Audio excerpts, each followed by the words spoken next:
पुण्यामध्ये जो पहिला थिएटरमध्ये बॉम्बस्फोट झाला होता तो भास्कर कर्णिक आणि त्यांच्या सहकाऱ्यांनी केला. सोट्याचा मसोबा हा सदाशिव पेठेची वेस होती. आदिलशाही सरदार मुरार जगदेव म्हणून होता. याने पुण्यावर गाढवाचा नांगर फिरवला असं म्हणतात. पुण्या मुरलीधरच्या माग भारतातला सगळ्यात पहिला छत्रपती शिवाजी महाराजांचा अर्धपुत्र आईन्स्टाईनने डिझाईन केलेलं एकमेव चालू असलेलं मशीन इथं.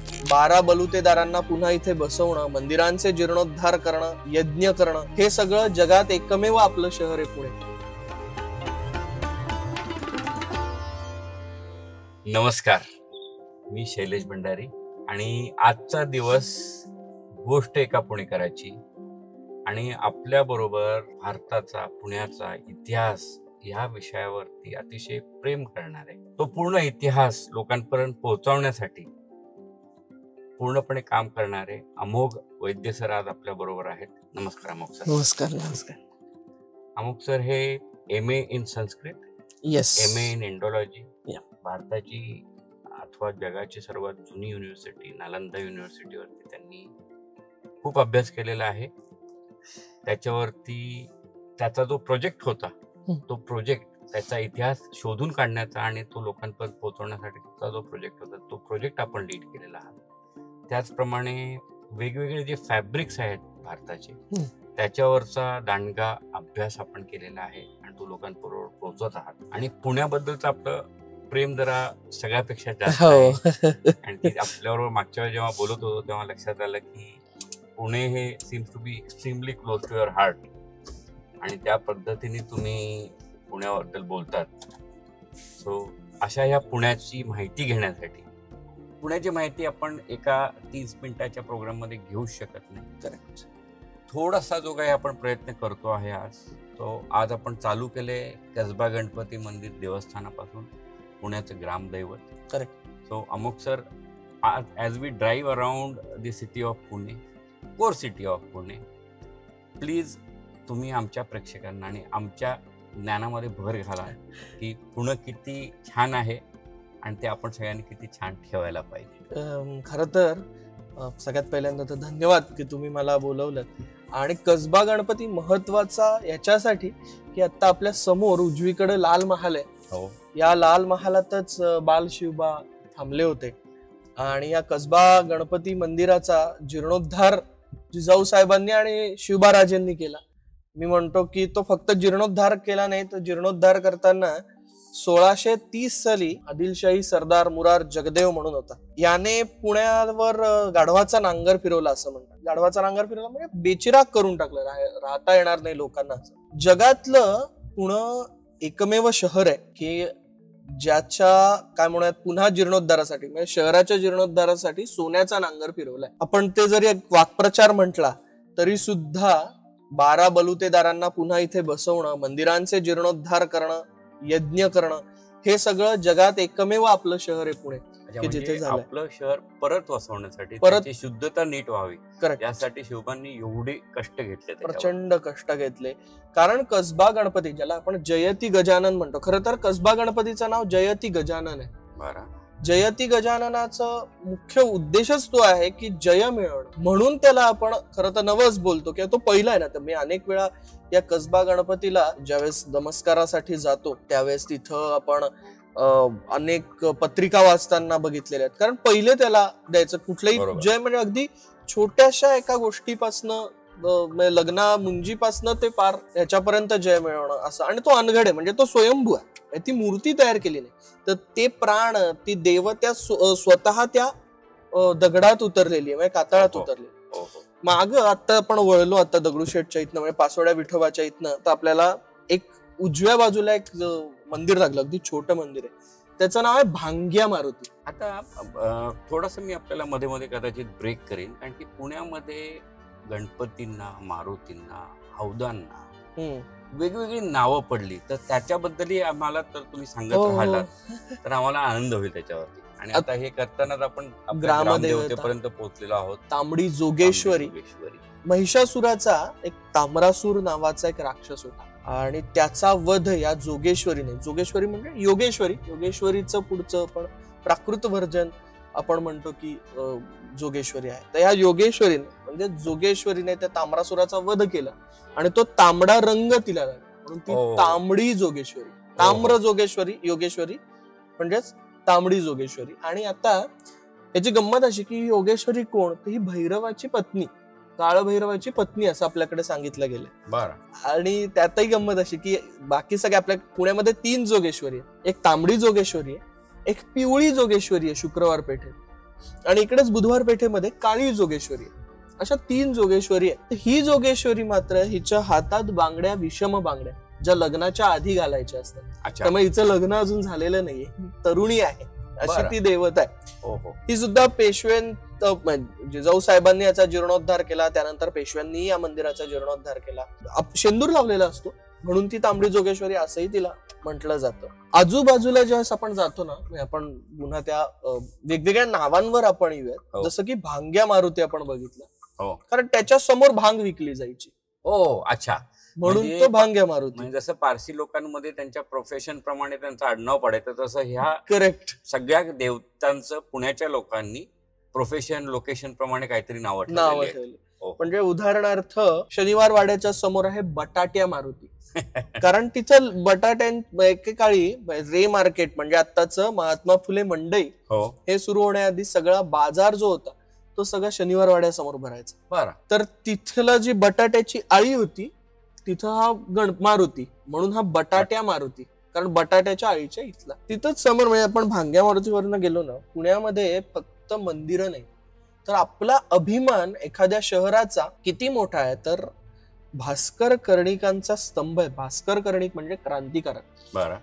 पुण्यामध्ये जो जो व्यक्ती होऊन गेला आणि जी देवता आली तिच्या सर्वांप्रती एक आदर म्हणून आपल्याला स्मारक आणि मंदिरं अशी दिसतात. बरोबर.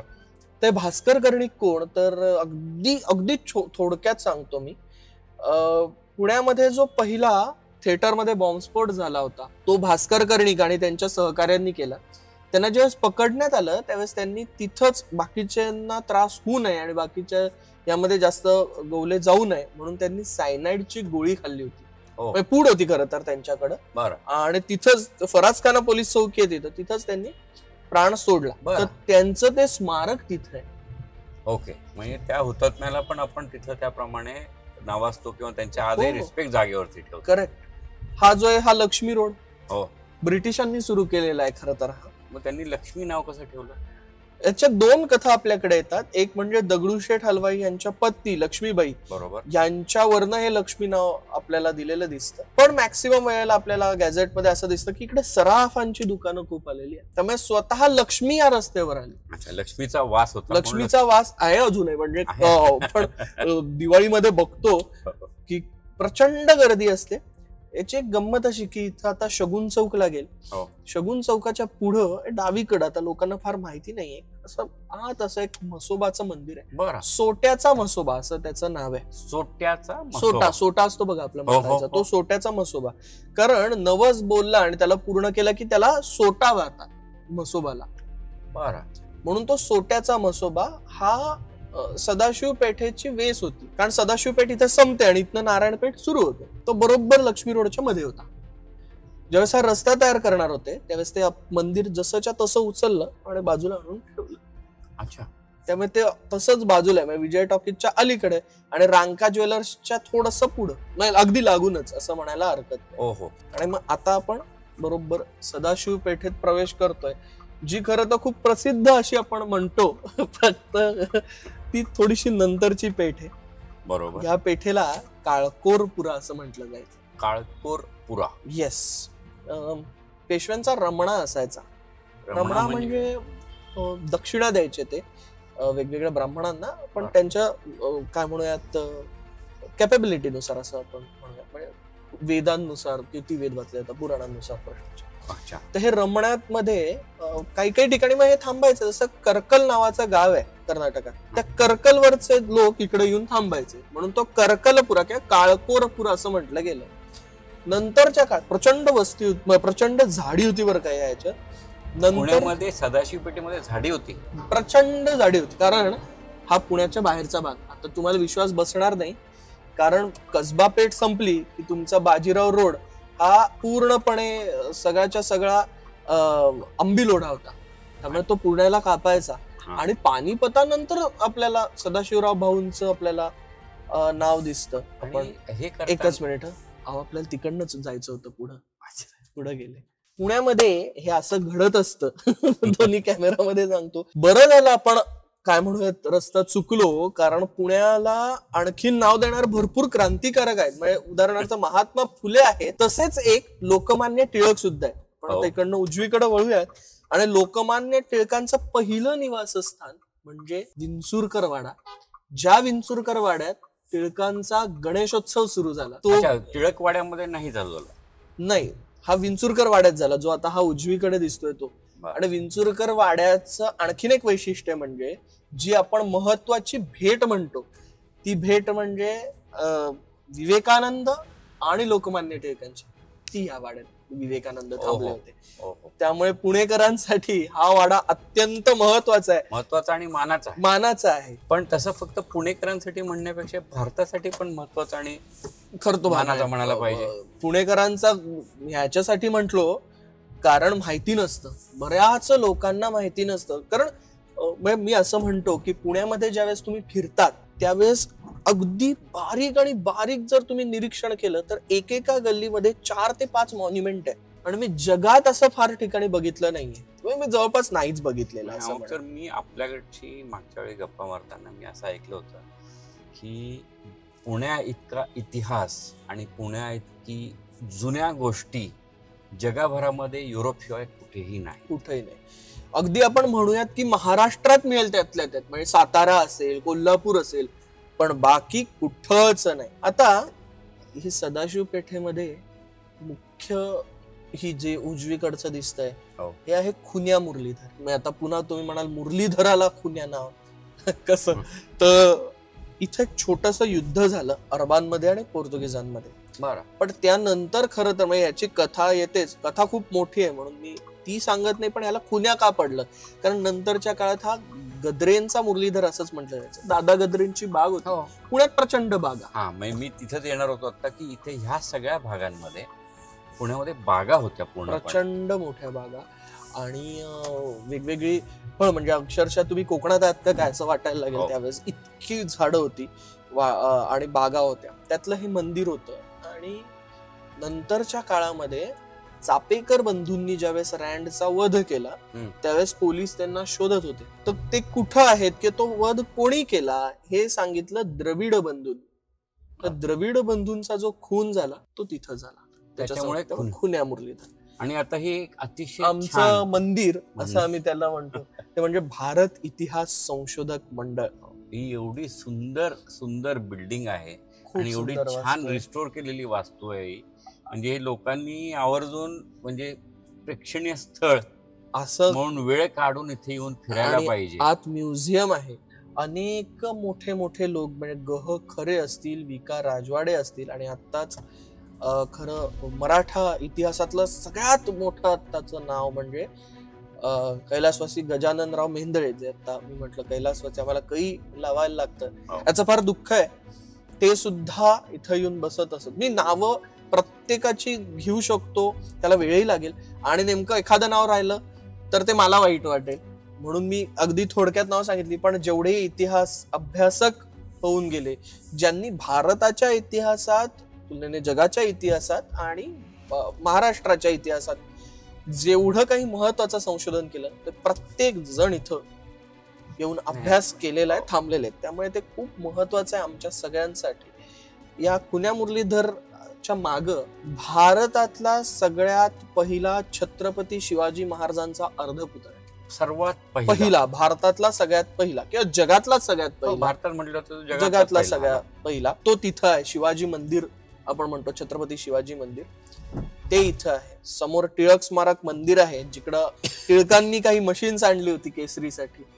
ती मशीन्स समोर आपल्या टिळक स्मारक मंदिरात आहे. त्याचबरोबर हा लोकमान्य टिळक रोड. पुण्यामध्ये जसं मंदिर आणि हे तशीच पुलांची नावं फार इंटरेस्टिंग आहे बरं का. पुलं, त्यानंतर काय म्हणूयात रस्ते अमुक सर. पण आता आपण सकाळी लवकर चालू केलं, त्याच्यामुळे आपण कसबा गणपती ते टिळक रोड आय थिंक 7 मिनिटांमध्ये पोहोचलेलो आहोत. हो, आणि आपण हा जर नॉर्मली ट्रॅफिकच्या वेळेला असतो तर आपल्याला कदाचित 70 मिनिटं लागली 70 मिनिटं लागले, एवढी नसती लागली आपण 15-20 मिनिटं तरी नक्कीच लागली असती. कारण जेव्हा सकाळी लवकर तुम्ही पुण्यात फिरता तेव्हा पुणे खूप वेगळं वाटतंय, शांत वाटतं, गजबजलेलं नसतं. म्हणजे शेवटी शहर म्हटल्यावर ते गजबजलेलं असणारच.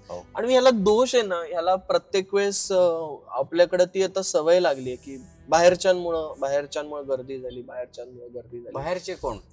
त्यामुळे असं बाहेरचे कोण हाच मला प्रश्न येतो. कारण मी स्वतः एकेकाळी धुळ्यात राहिलेलो आहे, पण पुण्यात आल्यानंतर मीही पुण्याची संस्कृती, कारण मी शेवटी पुण्यात राहतोय म्हटल्यावर त्या शहराची संस्कृती मी स्वतः काय म्हणत घेतली. आणि मग पुणे जर तुम्ही वागलात ना पुण्याशी, तर पुणे तुम्हाला भरभरून देतं, असंही काही नाहीये. आणि त्यामुळं कसं आहे की मला नाही वाटत ती गर्दी होते का, तर 100% होते. ती सगळीकडेच होते. कारण मग कुठेही तुम्ही गेलात तर तुम्ही असंच म्हणणार आहात गर्दी आहे. तुम्ही काय म्हणत 1 tier सिटी मध्ये गेलात आणि तुम्ही म्हटलात गर्दी आहे, तर मग अर्थ नाही राहिला. हे न्यूयॉर्क मध्ये जाऊन म्हणायचं फारच जगमगाट आहे असं म्हणण्यासारखं आहे. आणि जिथं प्रोग्रेस आहे तिथे गर्दी होणारच आहे. आणि पुण्याचा प्रोग्रेस हा जगाने त्याला प्रशंसा केलेला प्रोग्रेस आहे पुण्याचा. त्यामुळे अमुक सर, तुम्ही तुमचं काय कारण आहे की जे तुम्हाला इतिहासाकडे, एंडोलॉजीकडे एवढं तुम्हाला त्याने अट्रॅक्ट केलं? तुम्ही प्रश्न जो विचारत तो अगदी वेळेत विचारलाय. कारण आता उजवीकडे जी दिसते आहे ती आहे new English school Tilak road. ही माझी शाळा. ही शाळा new English school Tilak road अत्यंत युनिक आहे. लोकमान्य टिळकांनी सुरू केलेली शाळा आहे. आधी वेगळ्या ठिकाणी होती, बदलत ती आता इथं आली. म्हणजे मोरोबा दादांच्या वाड्यापासून नाना वाड्यापर्यंत, नाना वाड्यातनं होळकरांच्या वाड्यातनं इथं अशी बदलत ती आली शाळा. पण इथं ज्यावेळेस आली ही शाळा युनिक का, वाय शेप मध्ये, म्हणजे अशी लाईन आहे. आणि बरोबर मध्ये तिच्या डोम आहे. हा डोम कसला, तर पुण्यामध्ये सगळ्यात जुनं तारांगण तिथं आहे, प्लॅनेटोरियम तिथं आहे. न्यू इंग्लिश स्कूल टिळक रोडला. आणि हे तारांगण, प्लॅनेटोरियम अजूनही सामान्य लोकांसाठी बघायला सुरू असतं. तिकीट आहे काहीतरी 25-30 रुपये तिकीट असेल. पण हेच आपण जे मुंबईला जातो, ज्यांना मुंबईला जाणं शक्य नाही त्यांनी निदान पुण्यात तरी हा बघितलाच पाहिजे. याचं कारण असं, हा एकमेव प्लॅनेटोरियम आहे किंवा हे एकमेव प्लॅनेटोरियमचं मॉडेल आहे. हे मॉडेल आईन्स्टाईनने तयार केलेलं आहे. काय म्हणतो? आईन्स्टाईनने तयार केलेलं किंवा आईन्स्टाईनने डिझाईन केलेलं, म्हणजे तयार करण्यापेक्षा डिझाईन केलेलं, तयार वेगळ्याने केलंय. आईन्स्टाईनने डिझाईन केलेलं एकमेव चालू असलेलं मशीन इथं आहे. आता अजूनही ते चालू आहे. हे किती वर्ष जुनं आहे? आईन्स्टाईन म्हणजे आपल्याला किती पकडायला लागतील, 80 ते काय म्हणूया 100 वर्ष जुनं आहे. आणि ते अजूनही चालू आहे. भारतामध्ये 3 का 4 आहेत, पण ते म्युझियम मध्ये. हे एकमेव चालू आहे. आशियातलं एकमेव चालू असलेलं आईन्स्टाईनने डिझाईन केलेलं तारांगण आहे. आणि हे लोकांना माहितीच नाही, त्यामुळे लोक येत नाही. पण मी असं म्हणत नाही सगळ्यांनाच माहिती नाही, असं खूप कमी लोकांना माहिती आहे. मी सांगण्याचा उद्देश हाच आहे, जास्तीत जास्त लोक येतील. आणि माझ्या मते खरा विचारवंत किंवा खरा अभ्यासक असा माणूस असायला पाहिजे की जो नॉलेज शेअर करतो. करेक्ट. आपल्याकडे प्रवृत्ती आहे नॉलेज स्टोअर करायची. पण तुमच्याशी जेव्हा केव्हा भेटलेलो तेव्हा तुम्हाला अमोक सर म्हणजे नॉलेज शेअर करायला त्यांना एवढी हौस आहे की ते किती सांगून किती नाही, त्या समोरच्या माणसाला समजते त्याची कॅपॅसिटी. पण माझ्याकडचं नॉलेज आहे ते सगळ्यांची मी शेअर करायला तयार आहे. ही तुमचा एक खूप मोठा गुणधर्म आहे. ही तुमच्या पर्सनॅलिटीमध्ये येण्याचं कारण काय? मला ना शाळेपासूनच शिक्षकांनी हे सांगायला पाहिजे किंवा मला वक्तृत्व स्पर्धेसाठी पाठवणं की आपल्याकडं जे आहे ते इतरांना सांगावं, हे शिक्षकांनी लावलं. आणि घरच्यांचे सुद्धा या बाबतीत खूप मोठा, कारण मी सायन्स घेतलं होतं. म्हणजे मॅक्सिमम वेळेला सायन्स घेतलं की तो तुम्ही म्हणता तो तसा प्रॉब्लेम मॅक्सिमम वेळेला येतो. पण मला घरच्यांनी ते सोडून आर्ट्स घ्यायला लावलं. बरं, घरच्यांनी आर्ट्स घ्यायला लावलं की नाही तू इतिहासात तुझा जास्त कल आहे, अभिनयात जास्त कल आहे. त्यावेळेस मी नाटकात काम करायचो म्हणून, पण ते तू घे कंपल्सरी म्हणून त्यांनी हट्ट केला. शक्यतो असं होत नाही. हट्ट मुलं करतात की मला आर्ट्स घ्यायचंय, पण त्यांनी तो हट्ट केला आणि मला आर्ट्स घ्यायला लावलं. आणि त्यानंतर जेवढे मला शिक्षक मिळाले, अगदी नाट्य क्षेत्रातले सुद्धा असतील, त्या सगळ्यांनी मला ही सवय लावली की जे तुला माहितीये ना ते लोकांना सांगायचं. कारण मग शेवटी बरं इतिहासाचा अभ्यास, हेच टीचर बाकीच्यांसाठी पण होते ना. हो होते ना. पण मग तुम्ही त्यांच्याकडनं ही कला आत्मसात केली असेलही कदाचित. कारण मला एकांनी फार सुंदर वाक्य सांगितलं आमच्या मंडळात येतात इतिहास संशोधक मंडळात, की इतिहास तुम्ही कशासाठी शिकता. पुण्याला पुण्यनगरी, करेक्ट, असं एवढं छान नाव कसं पडलं. थोडासा म्हणजे लोकांना न आवडणारा विषय की कोर सदाशिव पेठ, बुधवार पेठ, लक्ष्मी रोड हा पुण्याचा कोर, त्याच्या लागून पुण्याचा बुधवार पेठ म्हणजे वेश्या व्यवसाय करणारे लोक, हे एवढ्या कोर सिटी मध्ये कसं काय.